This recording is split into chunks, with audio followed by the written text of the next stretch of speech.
So what's missing? If we look at our transportation environment, one of the things that's missing out here, this is a slide that shows the hierarchy of transportation assets. You start off the neighborhood street and you go all the way down to freeway. Everyone's more intense and a little bit more wider.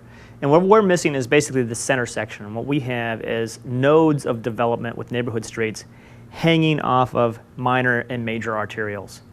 You come off of Bragg Boulevard, you go off into a neighborhood. You don't go through a minor arterial to a collector, to a minor collector, and then on to neighborhood streets. So we're really missing that center of the development. And that's truly about connectivity. And this is where some of my next section goes into, is connectivity. It's really about the myth of the cul-de-sac. Really, realtors, the real estate have sold the myth of the cul-de-sac since the 1950s, when we moved away from the grid pattern development to this curvilinear development, which has become what we call new urban sprawl that has taken over for the last 50 years. And everyone thinks that the cul-de-sac is the great place because, first, it's safer because of lower crime. The actual evidence in the community is that that's wrong. It's not correct. If you're a criminal, what are you looking for when you want to break into a house? You're looking for some place where it's quiet, where you're not going to be observed, and where you're going to have the time to access a house, get what you want, and walk away. The cul-de-sac provides you a great environment for doing just that.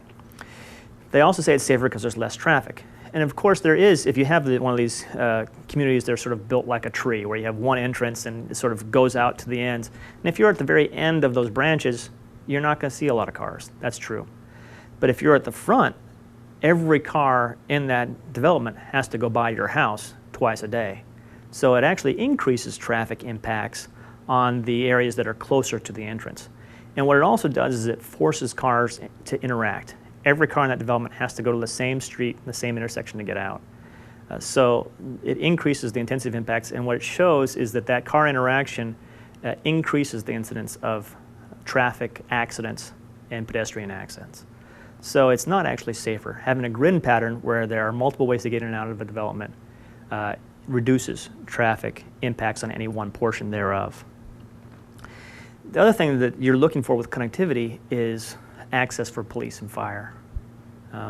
If you have a heart attack, after 4 minutes, your heart muscle starts to die. So if we have to go around the block 3 times in order to find the entrance, or that one entrance is blocked, it makes it harder for us to get there within that 4-minute time frame. So connectivity is an important part of getting us there to you, to get you to respond to a call for service effectively. And it also gives us the opportunity to, from a police perspective, to patrol it more easily, to get other people driving by your house who may observe activities which are inappropriate. So there is some safety in having visibility rather than having complete isolation, especially in an urban environment. So cul-de-sacs really aren't safer. And as we've seen in the Haymont area, you don't have to be on a cul-de-sac to actually increase in value. That is, in fact, the opposite is the case in a lot of communities. Grid pattern neighborhoods built in the 50s have held their value over time. Summing up, again, and I've said some of this before, just because it sells doesn't mean it's what people want. People will buy what's available to them.